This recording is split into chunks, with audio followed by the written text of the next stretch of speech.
Hi guys, so the despicable lies that are being pumped out by Boris Johnson's government on a daily basis seem to be just getting worse. I would say that Kwasi Kwarteng was gaslighting the public, but then that would mean that they were actually getting free heating. Here the Business Secretary is taking the side of investors over consumers, but remember, his government is doing everything it can to help people during this cost of living crisis.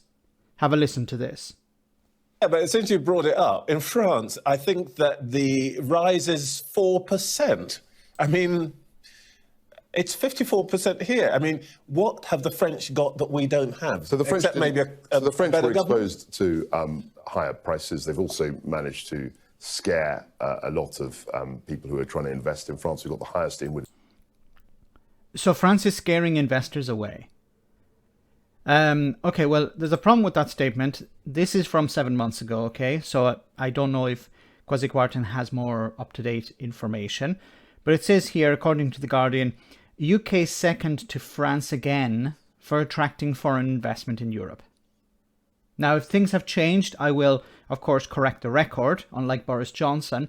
But so far, it seems, no, the UK is not attracting more investment than France.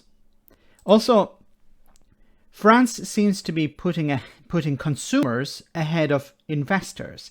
It says here, in regards to the cap on energy prices, by promising to cap the power price increases at 4% this year, it left EDF is the energy provider in France, it left EDF investors to feel the pain rather than households. EDF shares were down 17% at 8.64 euros. Having earlier touched their lowest since September 2020, the company has lost more than 40% of its market value inside only 1 month.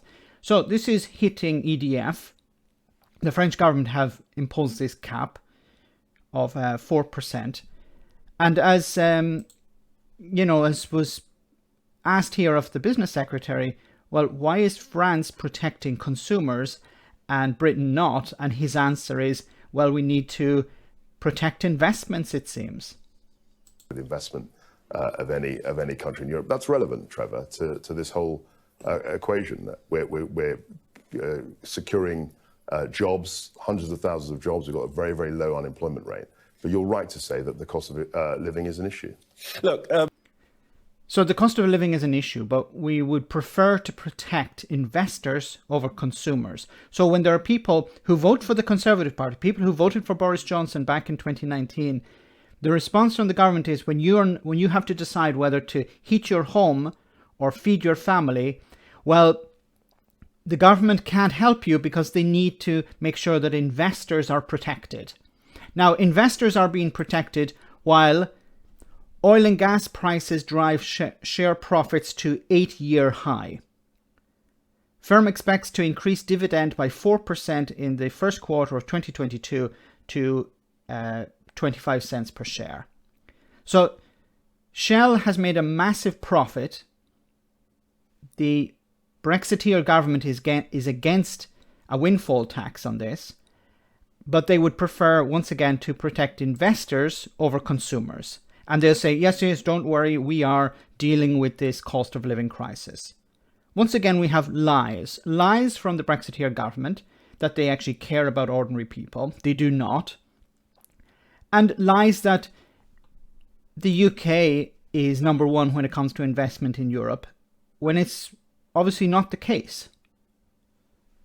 Let me know in the comment section, guys, what you think about all of this. As always, your comments are greatly appreciated. Thanks a lot.